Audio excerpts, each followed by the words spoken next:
Hello student, मैं engineer SK गिरी और आज हम लोग पढ़ेंगे क्लास 11 चैप्टर 9 तरलों का यांत्रिकी गुण का लेक्चर नंबर 7। सबसे पहले हम लोग इस चैप्टर के बारे में थोड़ा समझें। तो इस चैप्टर को हम लोग दो भाग में बांट के पढ़ते हैं। इसका पहला पार्ट है तरल स्थैतिकी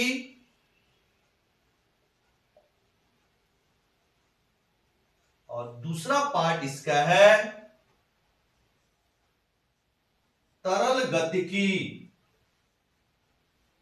तो तरल स्थैतिकी के बारे में हम लोग पढ़ चुके हैं, यानी पास्कल का नियम तक जो आपका इस चैप्टर का कंसेप्ट है वह तरल स्थैतिकी पर चलता है। मतलब जब तरल विरामावस्था में होता है वहां तक हम लोग तरल स्थैतिकी के अंतर्गत पढ़ते हैं और उसके बाद इसी चैप्टर में यानी चैप्टर 9 में ही हम लोग को जब तरल गति में होता है उसे पढ़ते हैं, तो उसको हम लोग तरल गतिकी के अंतर्गत पढ़ते हैं। ठीक है, अब देखिएगा इस पूरे चैप्टर में हम लोग आदर्श तरल की बात कर रहे हैं, चाहे वो आपका तरल स्थैतिकी हो या फिर तरल गतिकी हो। दोनों में ही हम लोग जो आपका तरल होता है वह आदर्श तरल होता है। ये जो तरल है वह आदर्श तरल, और आदर्श तरल के कुछ गुण थे जिसको हमने आपको एकदम इस चैप्टर के पहले लेक्चर में बताया था कि जो आदर्श तरल होता है वह असंपीड्य होता है, दूसरा असंयन होता है, और तीसरा आप जान ले कि इस तरल में जो इसके कण है, इस कण की जो घूर्णन गति है वह शून्य है। मतलब इस तरल में घूर्णन गति नहीं होना चाहिए। मतलब घूर्णन गति नहीं होता है, मतलब इसके घूर्णन गति को भी हम लोग नेग्लेक्ट करके चलेंगे, इसमें घूर्णन गति भी हम लोग नहीं लेंगे। अगर मान लीजिए किसी तरल में घूर्णन गति हो रहा है फिर वो आदर्श तरल के कैटेगरी में नहीं आएगा। ठीक है, तो इस चैप्टर में हम लोग सिर्फ आदर्श तरल का ही बात करते हैं। ठीक है, अब चलिए हम लोग आज से स्टार्ट करेंगे तरल गतिकी वाला पार्ट। तरल स्थैतिकी वाला पार्ट हम लोग का खत्म हो चुका। आज से हम लोग स्टार्ट करेंगे तरल गतिकी वाला पार्ट। ठीक है, तो ये था इस चैप्टर के बारे में कुछ इंपॉर्टेंट पॉइंट। क्लियर? चलिए अब स्टार्ट करते हैं।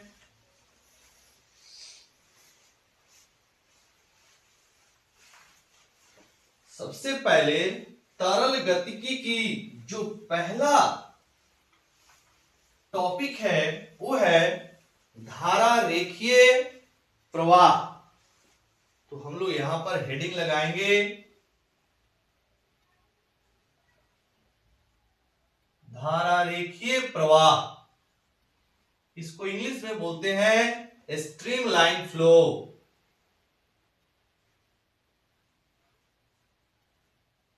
या इसको एसटीडी फ्लो भी बोलते हैं।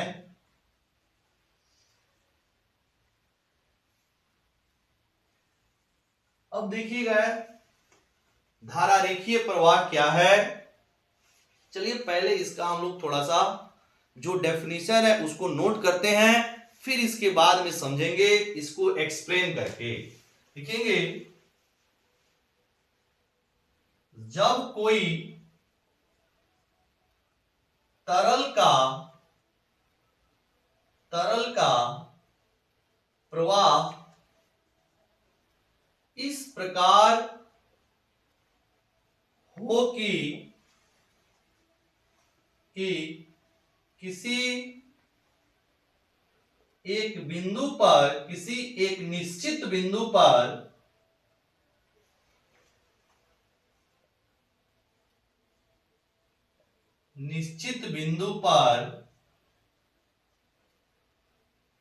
सभी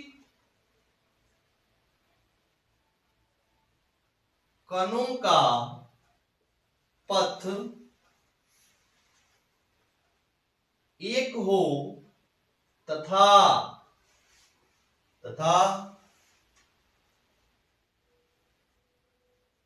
उस बिंदु से गुजरने वाले सभी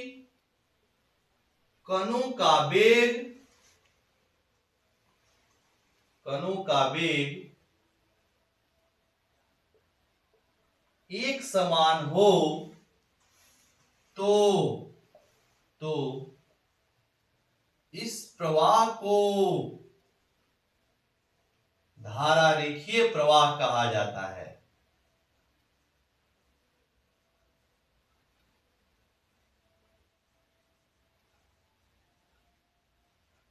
यह है इसकी डेफिनेशन, परिभाषा।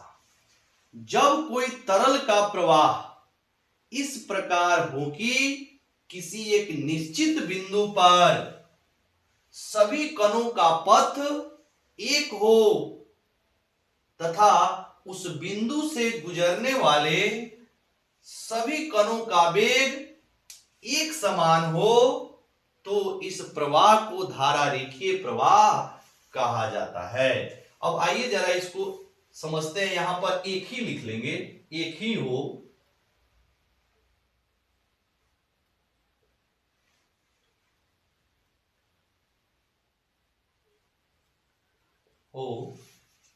क्लियर।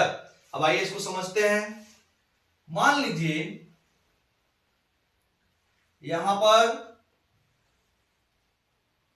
एक नली है और इस नली के अंदर कोई तरल प्रवाहित हो रहा है, ठीक है। अब हमें पता करना है कि ये जो आपका तरल का प्रवाह धारा रेखीय प्रवाह है या नहीं है। तो हम लोग क्या करेंगे, यहां पर कोई भी एक पॉइंट ले लेंगे। सपोज हमने यहां पर कोई एक पॉइंट ए ले लिया। अब देखेंगे इस पॉइंट पर, मान लीजिए ऐसे एक पॉइंट हमने कट कर लिया।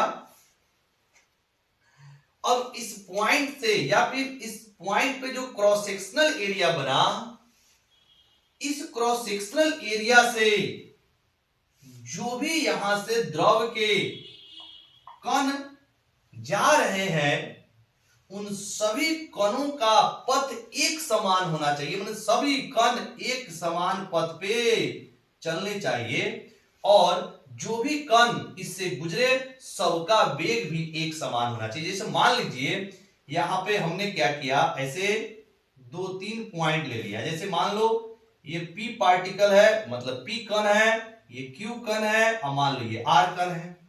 जैसे P यहां से गुजरा, मान लीजिए इसकी वेग थी Vp। उसी तरह जब Q आके यहां से गुजरेगा, सपोज इसकी वेग थी Vq। मान लो R यहां से गुजरा, उसकी वेग हो गई Vr, ठीक है। अब अगर ये Vp, Vq और Vr, मतलब इन तीनों कणों का या फिर जितने भी कण इससे पास करें सभी कणों का, जैसे हमने तीन कण पे एग्जांपल पे समझ रहे हैं, तो अगर इन तीनों कणों का वेग एक समान है तथा तीनों एक ही पथ पर गति कर रहे हैं तो ऐसे प्रवाह को हम लोग बोलते हैं धारा रेखीय प्रवाह। क्लियर हुआ?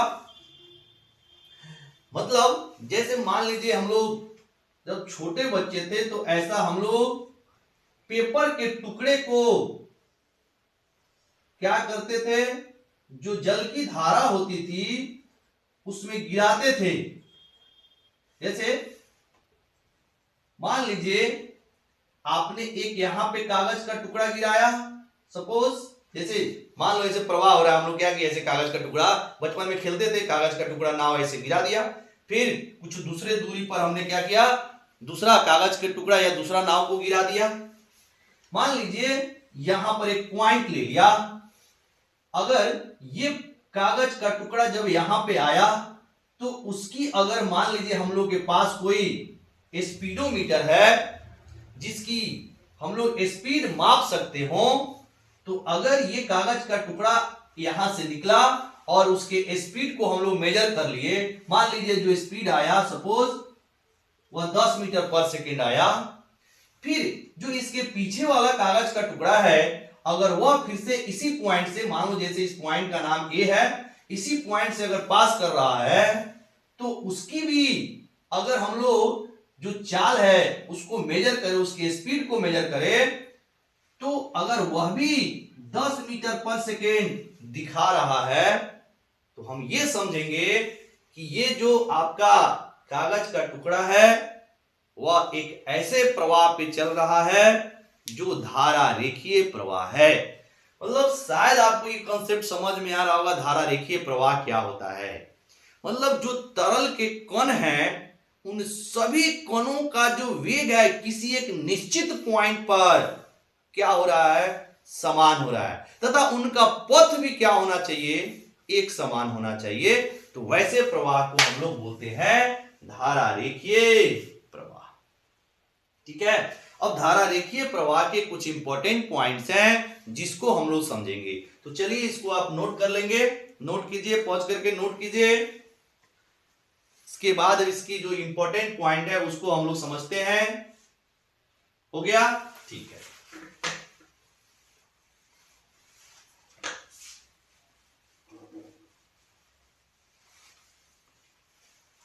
इसकी जो इंपॉर्टेंट पॉइंट है, महत्वपूर्ण बिंदु,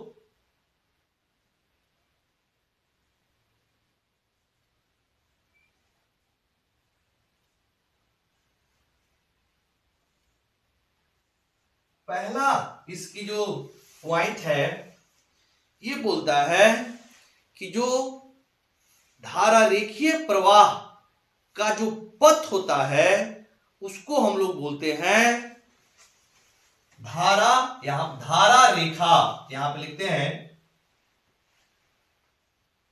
किसी तरल के प्रवाह की पथ को धारा रेखा कहा जाता है, कहा जाता है। कौन सा, तो धारा रेखा। ठीक है, मतलब किसी तरल के प्रवाह का जो पथ होता है वह क्या होता है, धारा रेखा कहा जाता है। ठीक है, दूसरा पॉइंट होता है जो धारा रेखा होता है वह सरल रेखा भी हो सकता है और वक्र भी हो सकता है। क्लियर, तो यहां पे दूसरा पॉइंट लिखेंगे, धारा रेखा, धारा रेखा सरल रेखा अथवा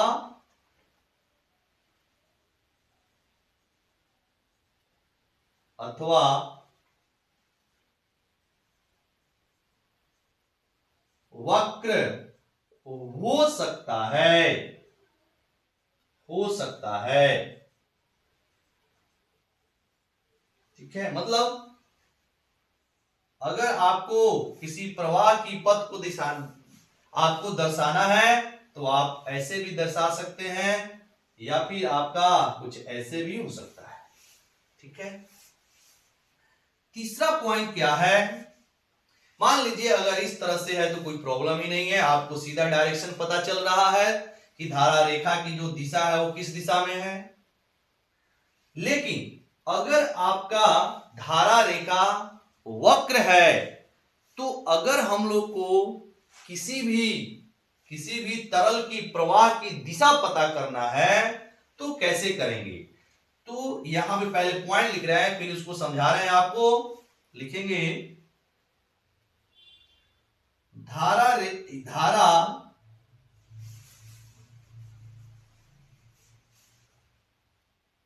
धारा रेखा के किसी बिंदु पर, धारा रेखा के किसी बिंदु पर खींचा गया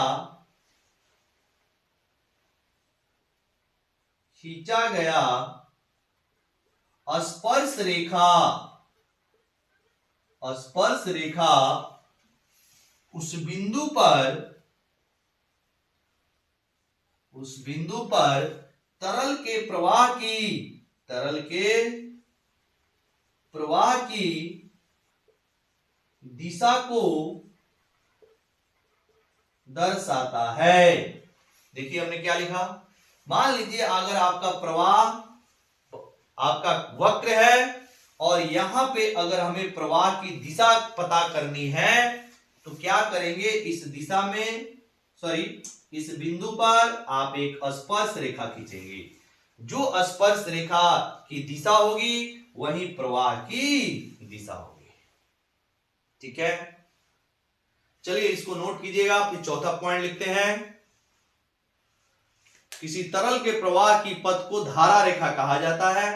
धारा रेखा सरल रेखा अथवा वक्र हो सकता है।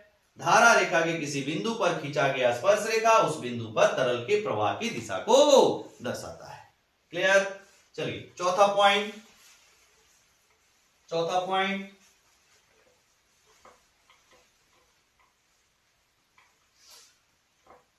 अब दो धारा रेखा एक दूसरे को प्रतिच्छेद नहीं करता है। क्यों नहीं करता हम लोग अभी समझेंगे। दो धारा रेखा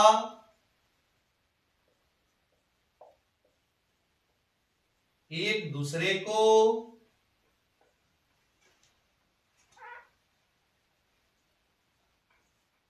प्रतिच्छेद नहीं करता है। मतलब मान लीजिए एक ये धारा रेखा और सपोज एक कोई दूसरा धारा रेखा ऐसे है, तो यहां पर दोनों एक दूसरे को प्रतिच्छेद किया, लेकिन ऐसा कभी नहीं हो सकता है कि ये दोनों एक दूसरे को प्रतिच्छेद करें। मतलब इस तरह का जो डायग्राम है, इस तरह का जो चित्र है, ये कभी भी पॉसिबल नहीं है। क्यों नहीं है समझिए। मान लीजिए ये है इसकी कटान बिंदु, तो कटान बिंदु पर दो स्पर्श रेखाएं खींची जा सकती है। जैसे मान लीजिए एक स्पर्श रेखा ये पहला वाले धारा रेखा पे खींच सकते हैं और दूसरा स्पर्श रेखा आप ये मान लो दूसरी धारा रेखा उस पे खींच सकते हैं। इसका मतलब है कि किसी एक बिंदु पर प्रवाह की दो दिशा मिल जाएंगे। किसी एक बिंदु पर तरल के प्रवाह के दो दिशा प्राप्त हो जाएंगे। यह पॉसिबल नहीं है। क्लियर? मतलब अगर आपका धारा रेखीय प्रवाह हो तो किसी भी एक बिंदु पर तरल का जो प्रवाह की दिशा होगी वह यूनिक होगी, वो एक ही होगा। दो पॉसिबल नहीं है। लेकिन मान लीजिए अगर दो धारा रेखा एक दूसरे को काट रही है, इसका मतलब है कि कटान बिंदु पर दो स्पर्श रेखाएं खींची गई और दो स्पर्श रेखाएं खींची जाने का मतलब है प्रवाह का दो दिशा प्राप्त हो जाना, जो कि पॉसिबल नहीं है। क्लियर हुआ? चलिए, मतलब ऐसा डायग्राम कभी भी संभव नहीं है। पांचवा पॉइंट क्या है, मान लीजिए अगर धारा रेखा एक दूसरे के करीब खींचे गए हों तो समझना है यहां पर जो प्रवाह का वेग होगा वह ज्यादा होगा, अधिक होगा। और जहां पर आपका धारा रेखा थोड़ा दूर दूर पर खींचे गए होती है तो समझना है वहां पर प्रवाह का जो वेग है वह कम है। मतलब ऐसे लिख सकते हैं, यदि धारा रेखा एक दूसरे के एक दूसरे के करीब या पास में या नजदीक, यदि धारा रेखा एक दूसरे के नजदीक खींचे गए हो तो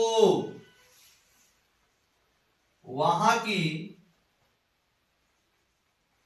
की तरल का प्रवाह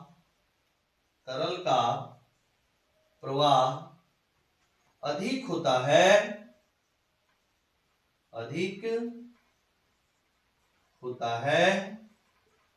तथा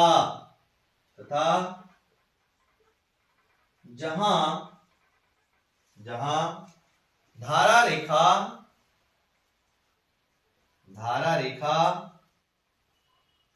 एक दूसरे से दूर खींचे गए हो तो वहां पर तरल की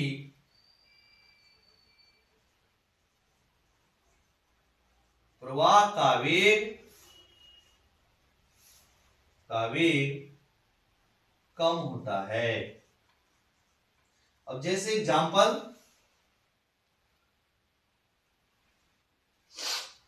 ऐसे मान लीजिए, ऐसे कहीं पर लाइन आपको धारा रेखा ऐसे खींचे गए हैं, समझना ऐसे, ठीक है, ऐसे। अब मान लीजिए अगर हम लोग दो बिंदु लें, एक यहां और दूसरा मान लो यहां, ये आपका कोई ये बिंदु है और यहां पे कोई दो बी बिंदु है। यहां पर जो आपका धारा रेखा है वह एक दूसरे से दूर है, और यहां पे जो धारा रेखा है देखिए एक दूसरे के क्या है, नजदीक है। इसका मतलब है कि जो तरल का वेग ए पर होगा वह तरल का जो वेग बी पर होगा उससे कम होगा। मतलब ए पर तरल का जो वेग है वह बी पर तरल के वेग से कम है। क्यों कम है? क्योंकि यहां पर जो धारा रेखा एक दूसरे से दूर खींचे गए हैं, और यहां पे जो आपका धारा रेखा वो एक दूसरे के नजदीक खींचे गए हैं। क्लियर? चलिए छठा पॉइंट देखेंगे, इसको पॉज करके आप लोग नोट कर लेंगे। छठा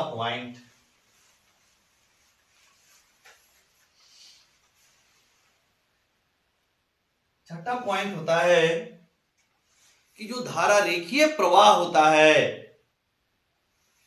उसके अलग अलग बिंदु पर प्रवाह का जो वेग है वह अलग अलग हो सकता है, लेकिन एक निश्चित बिंदु पर सभी कणों का जो वेग है वह एक समान होना चाहिए। मतलब यहां पे अब समझिए क्या है, लिखेंगे किसी धारा रेखीय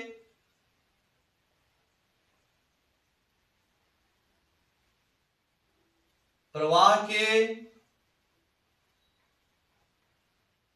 भिन्न भिन्न बिंदुओं पर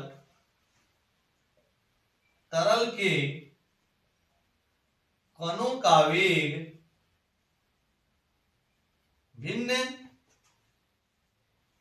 भिन्न हो सकता है, लेकिन किसी एक निश्चित बिंदु पर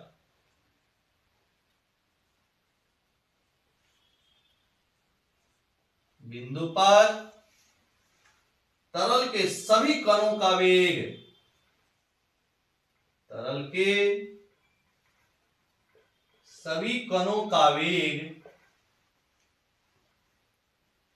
एक समान होता है। अब देखना जैसे मान लीजिए ये आपका कोई पाइप है और इसमें जो तरल प्रवाहित हो रहा है उसकी प्रवाह धारा रेखीय प्रवाह है। तो यहां पे अगर हम लोग कोई एक पॉइंट लें ए और यहां पे कोई हम लोग दूसरा पॉइंट लें बी, तो ए पर जितने भी कण आएंगे सबका वेग एक समान होना चाहिए, तथा अगर बी पर सभी कण आएगा उन सभी कणों का वेग एक समान होना चाहिए। लेकिन हो सकता है कि ए पर जो कण का वेग है और बी पर जो कण का वेग है वह अलग अलग है। ठीक है, जैसे मान लो ए से जितने भी कण जाएं सबका अगर जो चाल है मान लीजिए 10 मीटर पर सेकेंड है। चाल वेग में कंफ्यूज नहीं होना है। चाल का मतलब सिर्फ हम लोग वेग का परिमाण की बात कर रहे हैं, क्लियर। और जो आपका वेग होगा उसमें दिशा भी हो जाएगा, क्योंकि हम लोग धारा प्रवाह की बात करते हैं तो दिशा तो सबका क्या होगा, एक ही समान होगा किसी एक खास बिंदु पर।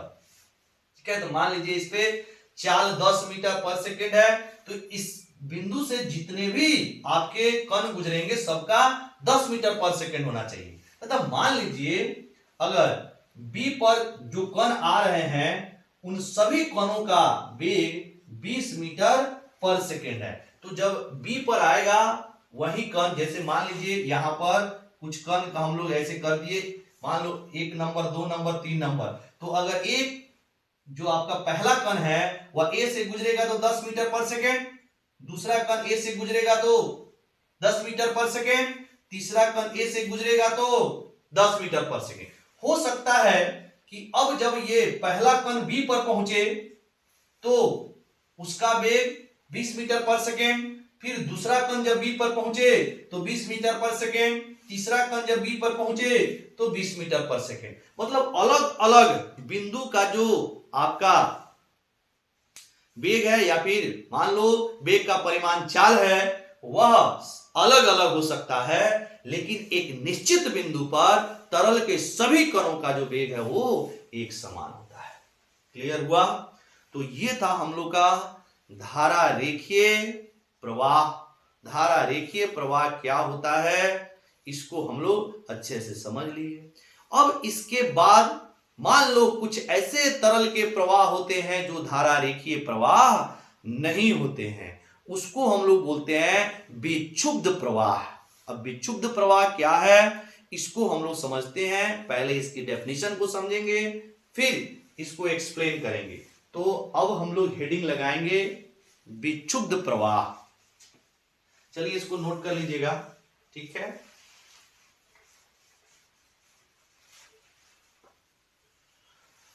अगला जो हम लोग का हेडिंग है वो है विक्षुब्ध प्रवाह। इसको इंग्लिश में बोलते हैं टर्बुलेंट फ्लो। अब देखिएगा टर्बुलेंट फ्लो क्या होता है। जब स्ट्रीमलाइन फ्लो का वेग बहुत ज्यादा हो जाता है उस समय जो तरल के कण होते हैं उनका जो गति है वह अनियमित और अव्यवस्थित हो जाता है। मतलब किसी भी एक पॉइंट पर जितने भी कण है सभी कणों का जो वेग है वो एक समान नहीं रहता। मतलब ना तो इसकी परिमाण सेम रहता है ना तो इसकी कोई दिशा सेम रहता है जो तरल के कण है। मतलब तरल के जो कण है किसी एक बिंदु पर उसकी दिशा और परिमाण क्या होने लगता है, बदलने लगता है। ठीक है, तो वो फिर जो आपका धारा का प्रवाह कहा जाता है वो विक्षुब्ध प्रवाह कहलाता है। मतलब धारा रेखीय प्रवाह एक खास वेग के बाद, मतलब एक अधिकतम वेग के बाद विक्षुब्ध प्रवाह की तरह बिहेव करने लगता है। मतलब विक्षुब्ध प्रवाह तभी होता है जब धारा रेखीय प्रवाह का जो वेग है वह अधिकतम हो जाए, अधिकतम से ज्यादा हो जाए, मतलब बहुत ज्यादा हो जाए। ठीक है, अब जैसे अगर इसका एग्जाम्पल देखें तो जो आपका हवा की जो प्रवाह होता है आंधी के समय, मतलब जब आंधी तूफान आता है उस समय जो हवा का प्रवाह होता है वह विक्षुब्ध प्रवाह होता है। उसमें जो भी हवा के कण होते हैं, वायु के कण होते हैं, उनके जो गति है अनियमित और अव्यवस्थित हो जाता है। ठीक है। या फिर जब नदी में आपका जो प्रवाह होता है वो बहुत तेज होने लगता है, ठीक है, उस समय जो जल में धारा, सॉरी, आपका भंवर धारा बनता है। ऐसे ऐसे देखते होंगे जब बहुत तेज पानी चलता है तो कहीं कहीं पे जाके ऐसे चक्री की तरफ बनने लगता है, जिसको हम लोग क्या बोलते हैं, भंवर धारा बोलते हैं। ठीक है, तो वो बनने लगता है तो उसको भी हम लोग क्या बोलेंगे, ये विक्षुब्ध प्रवाह है। तो विक्षुब्ध प्रवाह का मतलब ये हो रहा है कि जब प्रवाह क्या हो जाए, बहुत तेज हो जाए, किसी तरल का प्रवाह बहुत अधिक हो जाए, मतलब उसका वेग अधिक हो जाए, एक लिमिट वेग को क्रॉस कर जाए, उसको हम लोग बोलते हैं विक्षुब्ध प्रवाह। ठीक है, मतलब जब प्रवाह अधिक होता है, सॉरी, प्रवाह का वेग जब ज्यादा होता है उस समय जो तरल के कण होते हैं उनका गति अनियमित तथा अव्यवस्थित हो जाता है। ठीक है, वही ये विक्षुब्ध प्रवाह तो लिखेंगे, जब किसी तरल के प्रवाह का वेग एक अधिकतम मान, इस अधिकतम मान को हम लोग क्रांतिक वेग बोलते हैं जी। इसको हम आगे थोड़ा देर में एक्सप्लेन करेंगे, इसको यहां पर बस लिख देते हैं क्रांतिक वेग, क्रांतिक वेग ब्रैकेट क्लोज। जब किसी तरल के प्रवाह का वेग एक अधिकतम मान से ज्यादा हो जाता है तो तरल के कणों की गति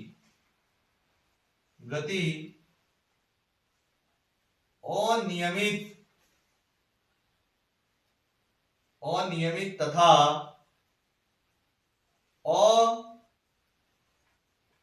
अव्यवस्थित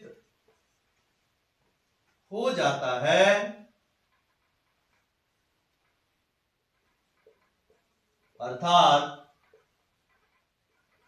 अर्थात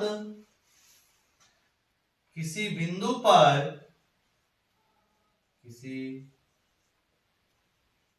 पर तरल के कणों के वेग का परिमाण तथा दिशा समय के साथ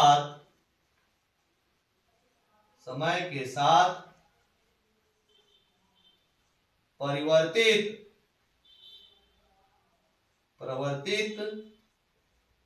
होने लगता है, इस प्रवाह को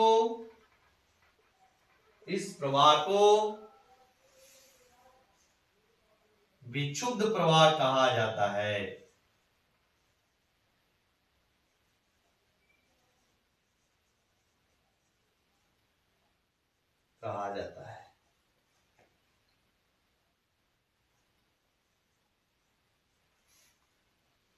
तो ये है। अब जैसे मान लीजिए यहां पर एक प्रवाह हो रहा है ऐसे, ठीक है, तो इसके किसी भी कण पे किसी भी समय, सॉरी, किसी भी बिंदु पर किसी भी समय जो कण का वेग है वह अनियमित होता है। ऐसे कोई कण किसी भी डायरेक्शन में मूव करने लगता है, घूमने लगता है, कुछ इस तरह से, मतलब अनियमित हो जाता है। जैसे एग्जाम्पल एग्जाम्पल में अगर लिखा जाए, एग्जाम्पल क्या है, आंधी तथा तूफान में, तूफान के समय, आंधी तथा तूफान के समय वायु का प्रवाह। दूसरा एग्जाम्पल आप लिख सकते हैं, नदियों में, नदियों में जल का प्रवाह, जल का प्रवाह, जल का प्रवाह बहुत तेज, नदियों में जल का प्रवाह बहुत तेज, ये आपका विशुद्ध प्रवाह का है। या आंधी तथा तूफान के समय वायु का प्रवाह। तो ये है कुछ एग्जाम्पल, इस समय जो प्रवाह में जो तरल के कण होते हैं, उस कण की जो गति होती है वो अनियमित तथा अव्यवस्थित हो जाता है। ठीक है, तो ये है आपका विशुद्ध प्रवाह। अब यहां पे हम लोग एक टर्म को डिफाइन करेंगे, वो है क्रांतिक वेग। ठीक है, क्रांतिक वेग क्या होता है इसको हम लोग समझेंगे। ठीक है, मतलब क्रांतिक वेग से अगर किसी भी प्रवाह का वेग अधिक हो जाए तो वह विक्षुब्ध प्रवाह कहलाता है। मतलब अगर क्रांतिक वेग से ज्यादा किसी प्रवाह का वेग हो गया, इसका मतलब वो लिमिट को क्रॉस कर गया, सीमा को पार कर गया, इतना ज्यादा उसका प्रवाह हो गया, इतना प्रवाह उसका तेज हो गया कि फिर उसके जो कण है, उसके जो गति है वह अनियमित और अव्यवस्थित हो गया, है कि नहीं। तो यहां पर चलिए इसको पॉज करके नोट कर लीजिएगा।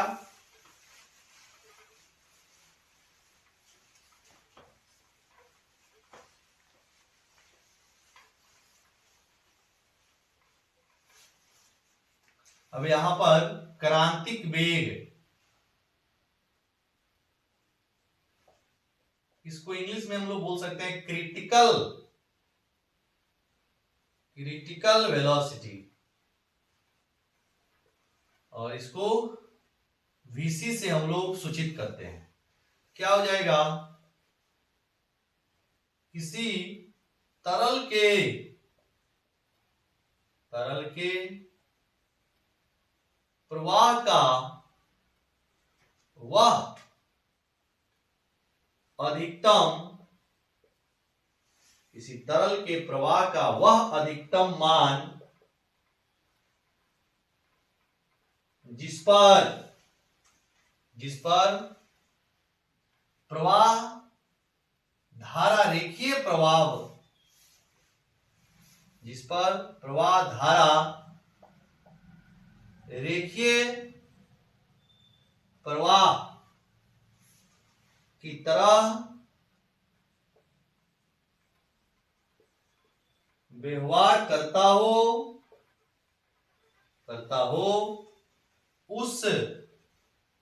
उस अधिकतम मान को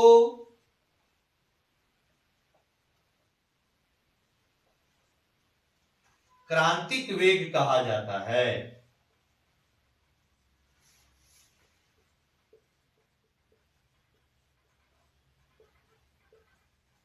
मतलब जब किसी प्रवाह का जो वेग है, अगर हम लोग प्रवाह के वेग को भी से बोले, तो अगर किसी प्रवाह का वेग क्रांतिक वेग से छोटा हो या उसके बराबर हो, तो इस समय जो आपका तरल का प्रवाह होगा वह धारा रेखीय होगा, धारा रेखीय प्रवाह।